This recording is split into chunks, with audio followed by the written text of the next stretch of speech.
Obat penyakit hati, setiap penyakit mesti ada obatnya.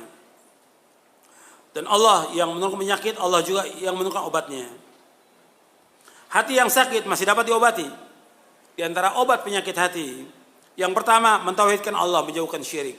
Itu yang pertama.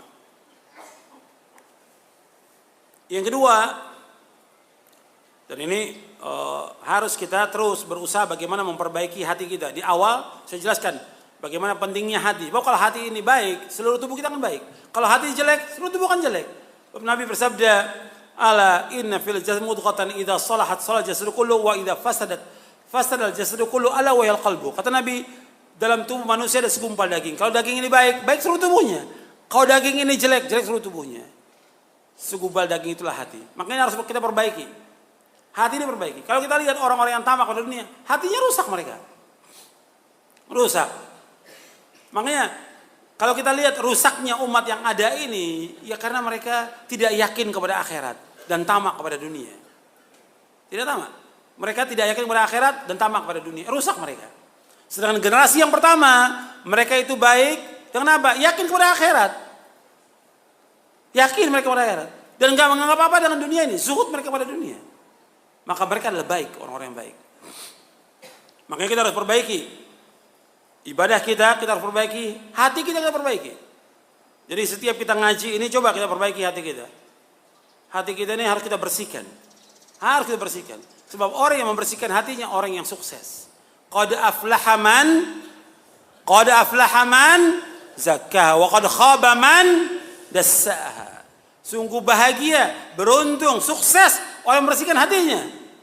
Dan sungguh rugi orang-orang yang mengotori hatinya. Dengan apa? Dengan perbuatan dosa dan maksiat. Dan kita bisa lihat orang-orang yang hatinya sakit kelihatan dari perbuatannya. Dari ketamakannya. Kelihatan. Tamak dia kepada dunia. Tamak kepada harta. Tamak kepada kedudukan. Tamak kepada yang lainnya. Antum bisa lihat. Kita nggak tahu tentang hatinya dia. Tapi kita lihat dari perbuatannya. Dari perbuatannya. Makanya kita harus berusaha. Setiap kita ibadah kepada Allah. Setiap kita mengaji. Coba. Usahakan ngaji kita, nuntut ilmu kita mengajar, dapat membersihkan hati kita. Tambah takut kita kepada Allah, tambah harap kita kepada Allah, tambah tawakal kita kepada Allah. Itu disebutkan oleh Al-Imam Ibn Rajab dalam kitabnya Fadlu Ilmi Salaf.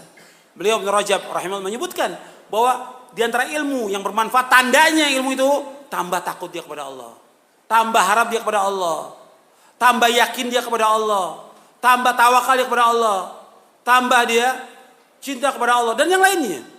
Dan dibuktikan dengan amal-amal soleh. Anda bisa lihat dalam Fadlu Ilmi Salaf Al-Khalaf. Kemudian yang kedua, yaitu kita diantara membersihkan hati ini menuntut ilmu syar'i dan mengamalkannya.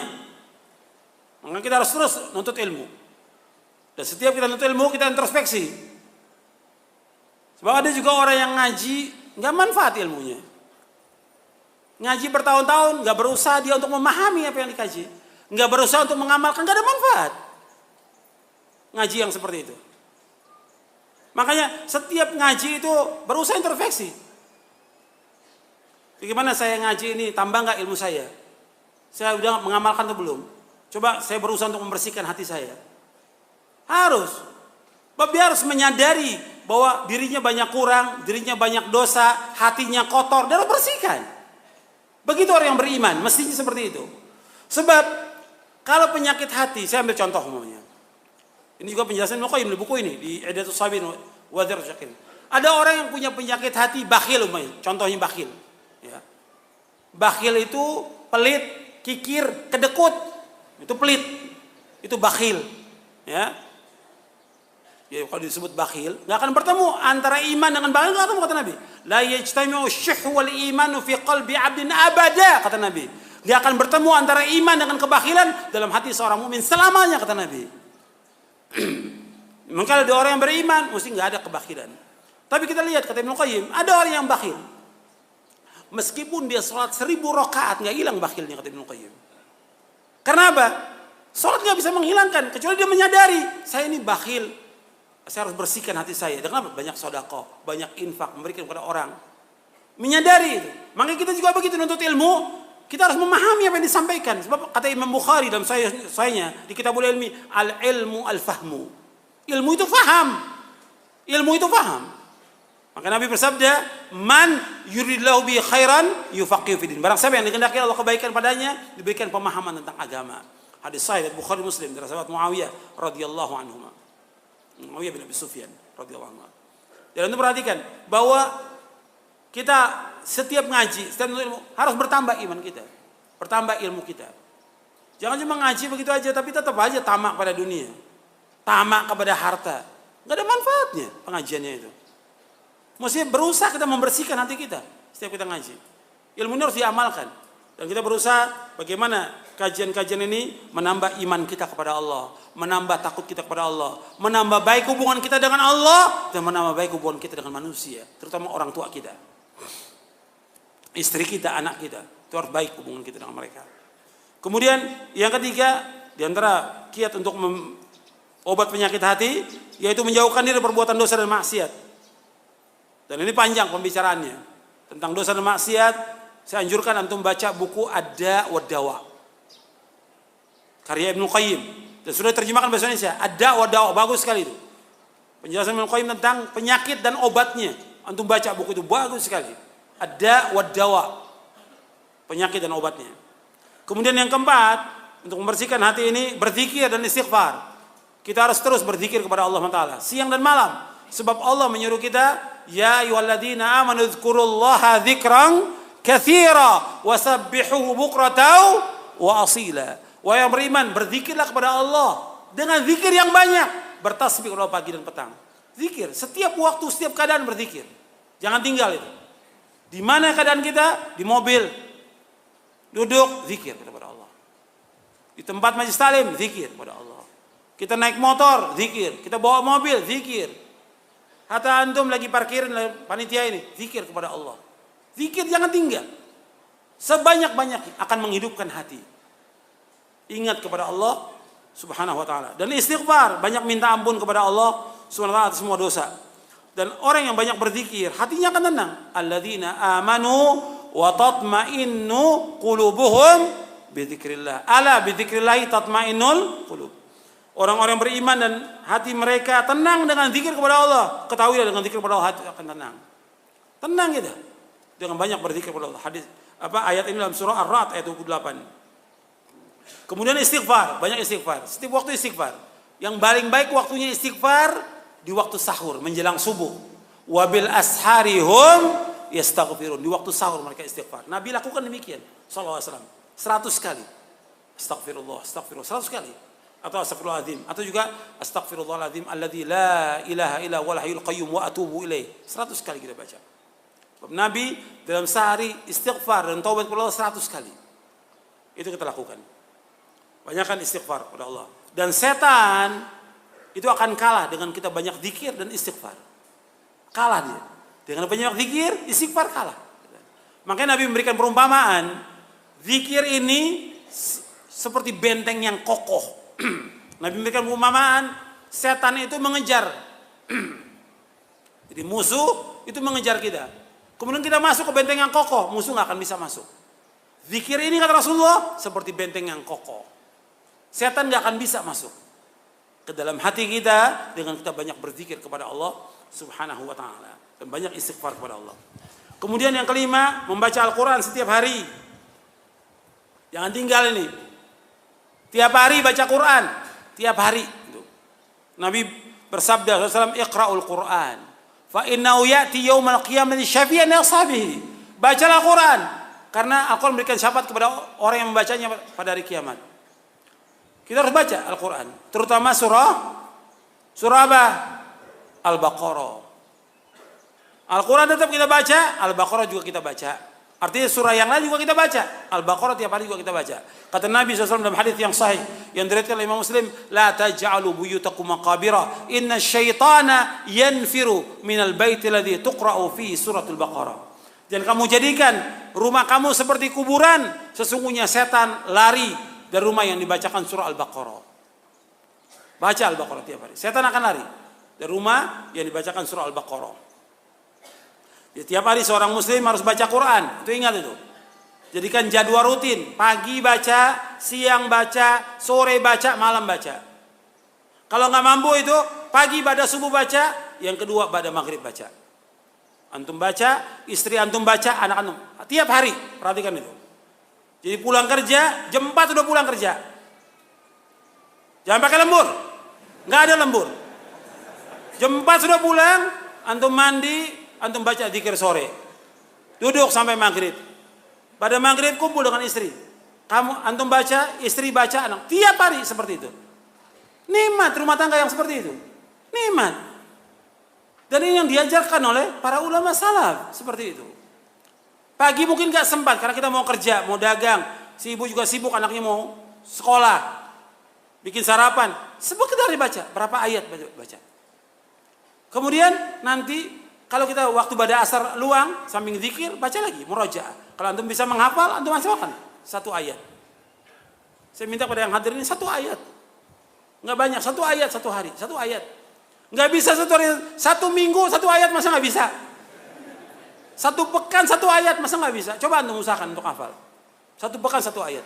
Jadikan rutin itu. Insya Allah hati antum akan hidup.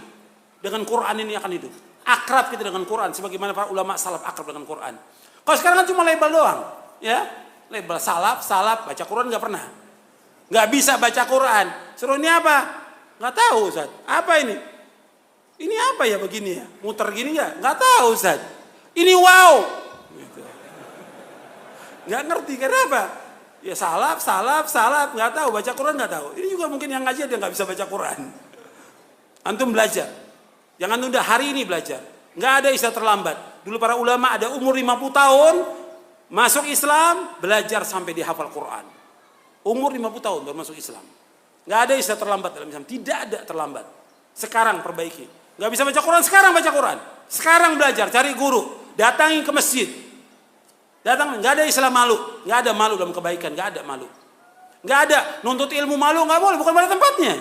Soal berjamaah malu, bukan pada tempatnya. Malu bukan pada tempatnya itu. Jadi antum belajar, baca Al-Quran. Karena antum kalau nggak bisa baca, gimana? Antum mengajarkan anak, istri, harus bisa. Antum pakai pemimpin laki-laki ini.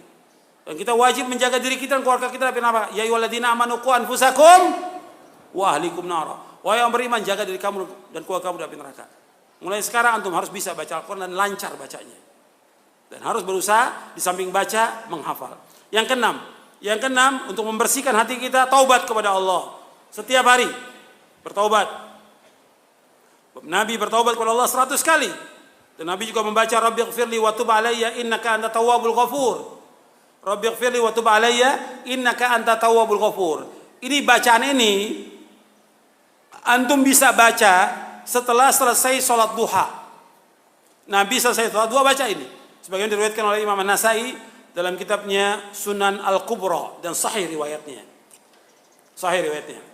Ya Rabbighfirli wa tub alayya innaka antat tawwabul ghafur. Atau Rabbighfirli wa tub alayya innaka antat tawwabur rahim. Antum baca itu 100 kali setelah sholat duha. Sholat duha 2 rakaat. Waktunya setelah matahari agak tinggi. Jam 8 atau jam 7 lewat, jam 8 antum sholat 2 rakaat. Karena Nabi menganjurkan demikian kepada Abu Hurairah, Abu Dzar, dan yang lainnya, Abu Darda untuk sholat duha. Dan kita bertobat kepada Allah. Setiap waktu kalau taubat, kata Ibnu Qayyim dalam kitabnya Madarijus Salikin, taubat itu awal kehidupan seorang mukmin, pertengahan dan akhir. Kita terus taubat kepada Allah terus. Sepanjang perjalanan hidup kita harus terus taubat kepada Allah. Kita ini banyak dosa, banyak salah. Saya dan antum sama. Harus terus kita istighfar dan minta ampun kepada Allah semua dosa kita. Terus. Gak boleh kita merasa, oh, bahwa saya ustadz, saya penuntut ilmu gak dosa. Kita banyak dosa, mungkin kita lebih banyak daripada orang lain dosanya. Karena kita tahu banyak yang kita tidak amalkan, banyak yang kita langgar. Makanya kita harus terus bertaubat kepada Allah Subhanahu wa taala. Kemudian yang ketujuh, berbuat baik kepada manusia. Ini harus kita berusaha untuk berbuat baik kepada manusia. Berbuat baik kepada orang tua, istri, anak, kepada sanak famili, kepada tetangga dan yang lainnya. Antum bisa baca nanti surah An-Nisa ayat 36. Surah An-Nisa ayat 36. Antum catat itu. Nanti antum baca di rumah. Wa'budullaha wa la tusyriku bihi syai'an wa bil walidayni ihsana wa bidzil qurba wal yatama wal masakin wal jari dzil qurba wal jari dzul sahibil jambi sampai akhir. Antum baca itu. Bagaimana kita disuruh berbuat baik kepada orang tua, berbuat baik kepada tetangga, pada sanak kerabat, tetangga yang dekat, tetangga yang jauh, anak yatim, ibnu sabil, dan yang lainnya. Disuruh oleh Allah kita berbuat kebaikan.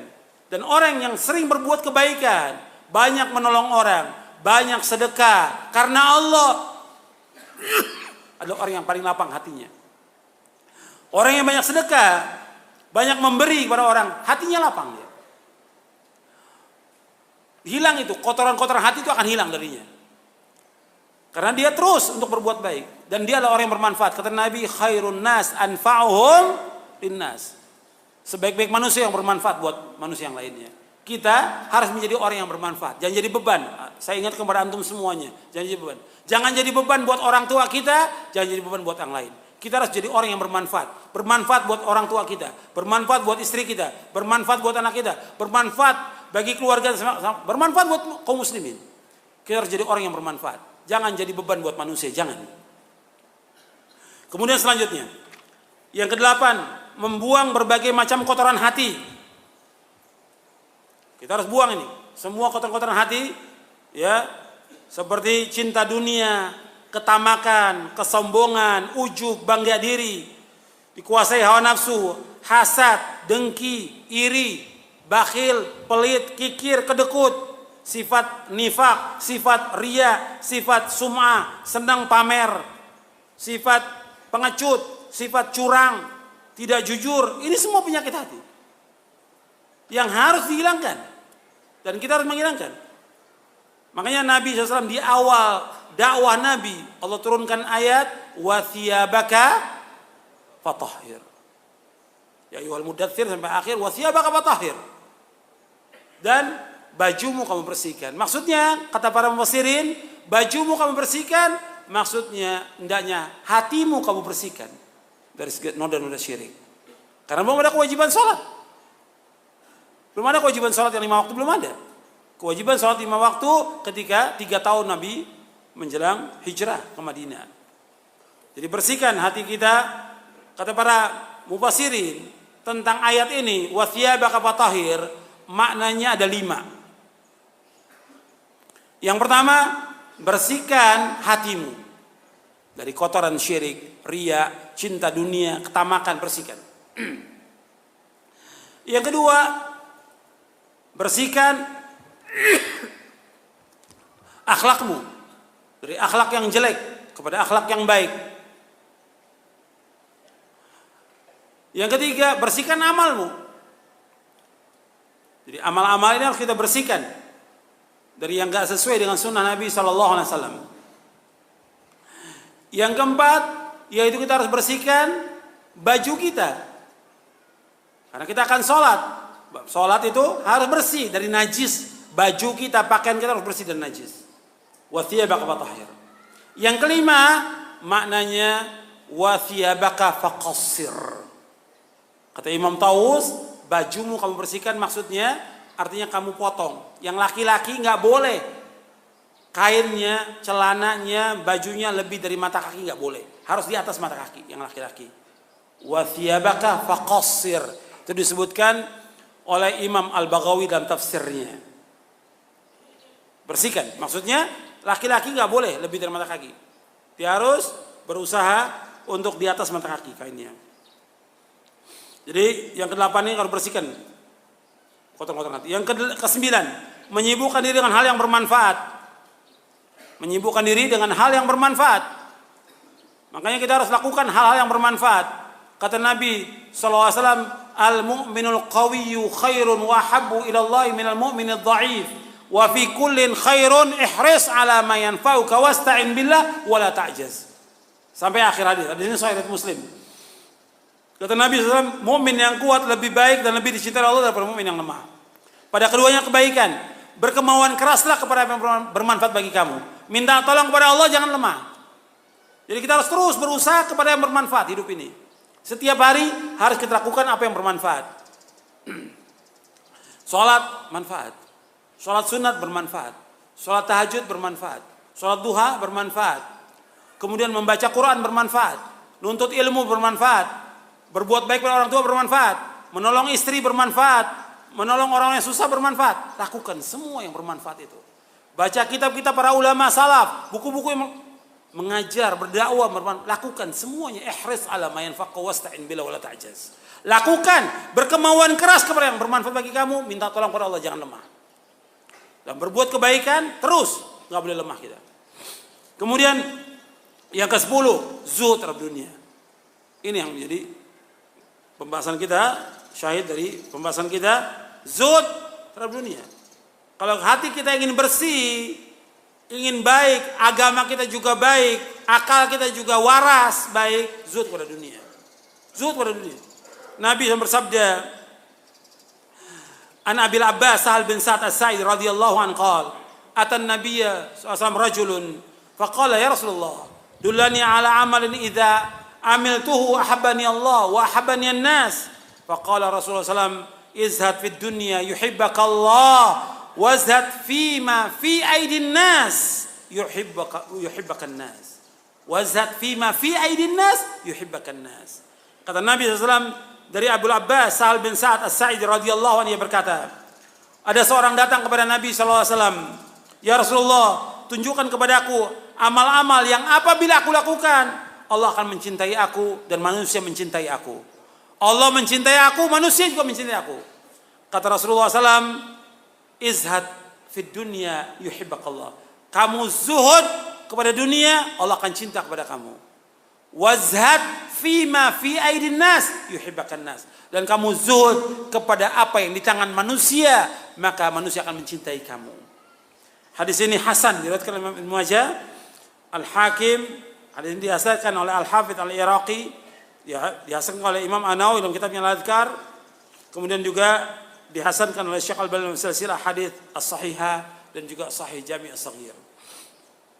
Anda melihat di sini Nabi menyebutkan dua, supaya kita dicintai oleh Allah, dicintai oleh manusia, dua kata Nabi. Izhad fid dunya, zuhud kepada dunia, Allah akan cinta kepada kamu. Yang kedua, zuhud dengan apa yang di tangan manusia, manusia akan cinta kepada kamu. Zuhud kepada dunia, kata Syekhul Islam Ibnu Taimiyah, yang dikatakan zuhud yaitu meninggalkan segala sesuatu yang tidak bermanfaat di akhirat.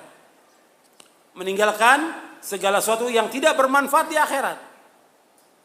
Ya, apa yang enggak bermanfaat, tinggalkan. Kalau amal-amal saleh bermanfaat, kita lakukan. Yang enggak bermanfaat, kita butuh umpamanya rumah 1, dibangun rumah 5. Ini enggak bermanfaat di akhirat.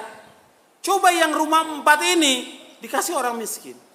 Atau kalau dia enggak mau, sudah dia jual, dia wakafkan buat masjid. Atau buat sekolah yang jadi wakaf dia jadi sedekah jariyah buat dia di akhirat. Enggak manfaat. Dia punya butuh mobil 2. Memang kebutuhan dia 2 mobilnya. Karena dia punya mobil 5. Bahkan yang 1 mobil balap lagi. Harganya miliaran. Enggak bermanfaat di akhirat. Buat apa dia beli mobil itu? Mendingan dijual mobil itu, dibagikan buat pondok-pondok salaf. Itu harga mobil 3 miliar bisa dijual dan bisa dibelikan mungkin mobil 20 mobil. Dibagi pondok-pondok salaf, manfaat buat mereka. Karena mereka butuh. Buat kendaraan operasional. Butuh mereka. Jadi tinggalkan apa yang gak bermanfaat. Yang lebih dari kita gak tinggalkan. Jual, manfaatkan buat kita di akhirat. Zuhud, meninggalkan apa yang tidak bermanfaat di akhirat. Kalau wara, meninggalkan apa yang berbahaya di akhirat. Itu wara. Itu dijelaskan oleh Syekhul Islam dalam Majmu' Fatawa di juz yang ke-10. Kemudian seorang muslim tidak boleh terberai dengan dan tidak boleh tertipu dengan gemerlapnya dunia yang fana dan juga fata morgana. Enggak boleh kita tertipu dengan dunia ini, enggak boleh tertipu.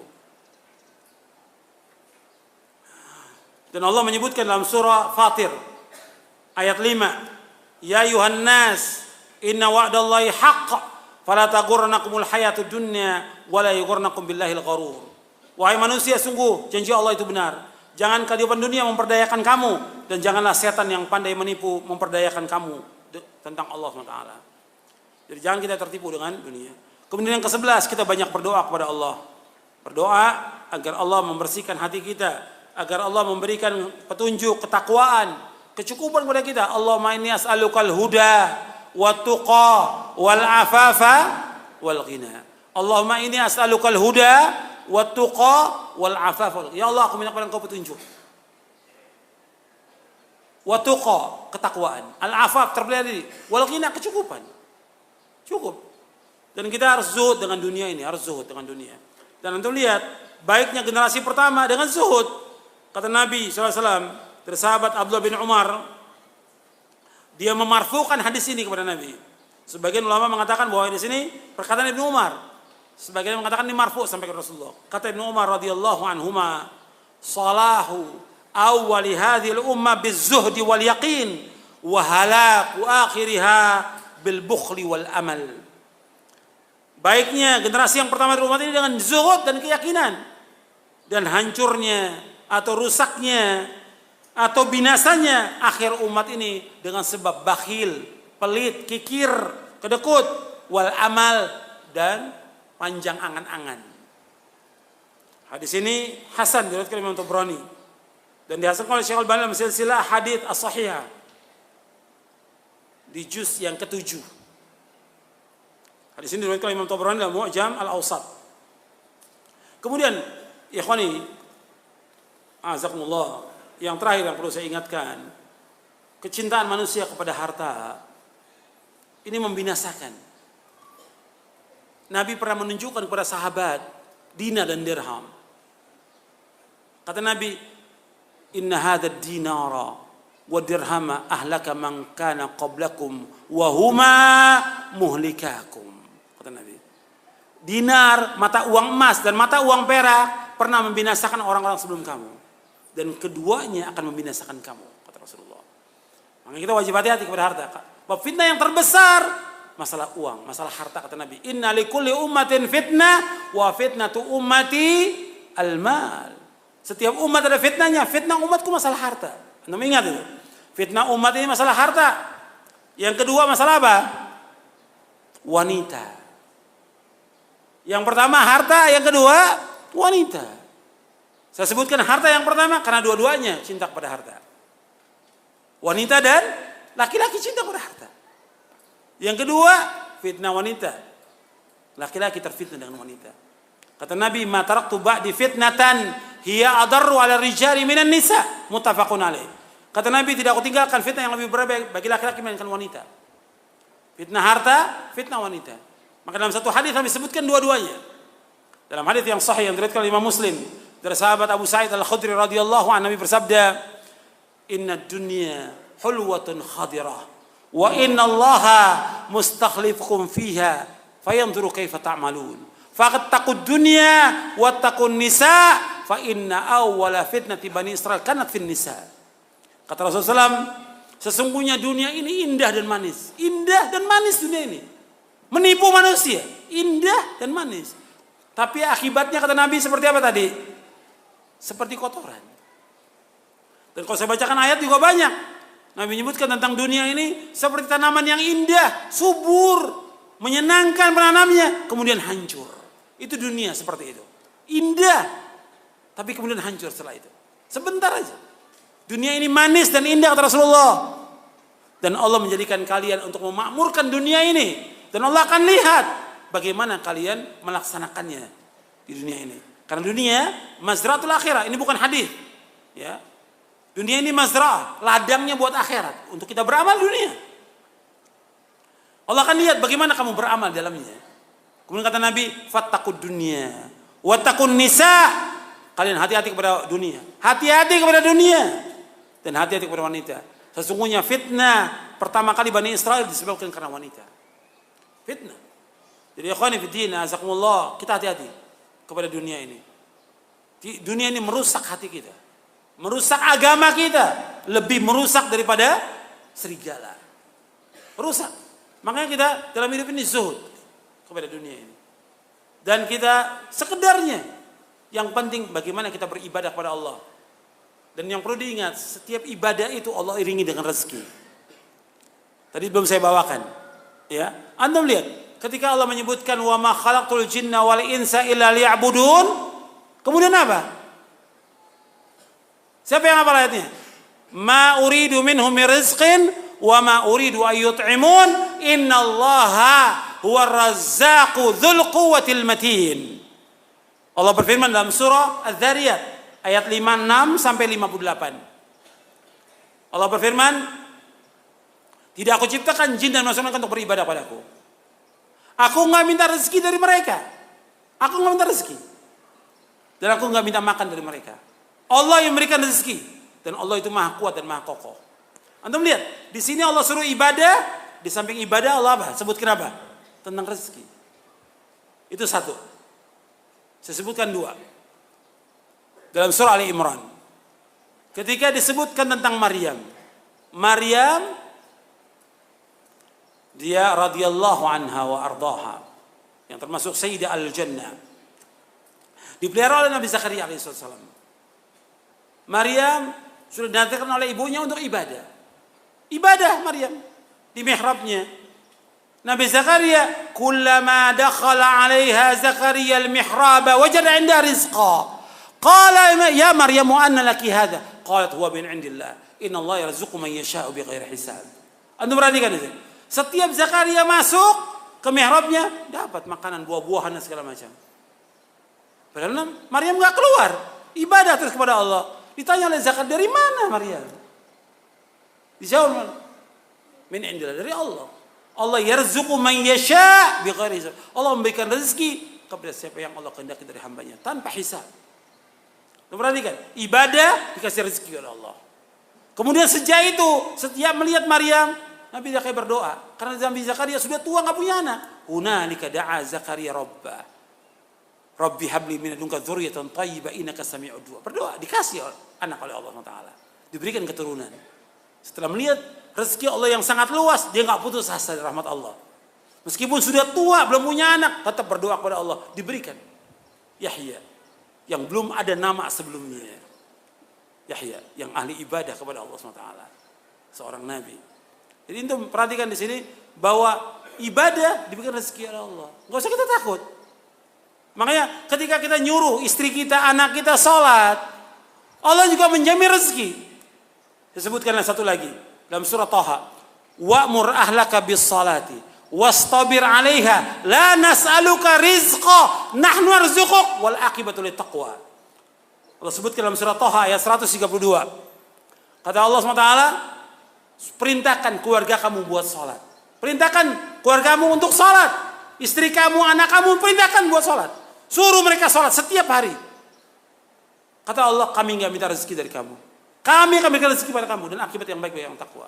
Dengan kita sholat, dengan ibadah kepada Allah, Allah akan berikan rezeki. Dimudahkan rezeki kita oleh Allah.